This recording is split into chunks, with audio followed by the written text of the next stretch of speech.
Ahmedabad Sola GMERS medical કોલેજમાં શ્વાનનું સામ્રાજ્ય। એક નજરે જોતા એવું લાગે છે કે જાણે આપણે કોઈ પ્રાણી સંગ્રહાલયમાં આવી ગયા હોઈએ।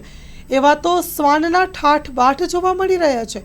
સોલા જીએમઈઆરએસ કોલેજમાં દર્દી કે દર્દીના સગા પેથોલોજી વિભાગમાં સેમ્પલ આપવા કે લેવા જાઓ તો જરા ધ્યાન રાખજો, અવાજ તો જરાય ન કરતા, કારણ કે અહીં શ્વાન સેનાની નિંદ્રામાં ખલેલ પહોંચશે તો તમારી ખેર નથી એવા દ્રશ્યો જોવા મળી રહ્યા છે।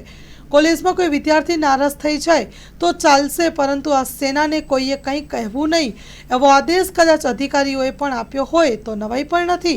આપણે સોશિયલ મીડિયામાં ઘણા બધા વિડીયો જોઈ રહ્યા છીએ કે શ્વાનની સેના દ્વારા કોઈ બાળક કે વૃદ્ધો ઉપર હુમલો થયો હોય, બાળકો ગંભીર રીતે ઘાયલ થયા હોય, વૃદ્ધાને નુકસાન થયું હોય કે ઘાયલ થયા હોય।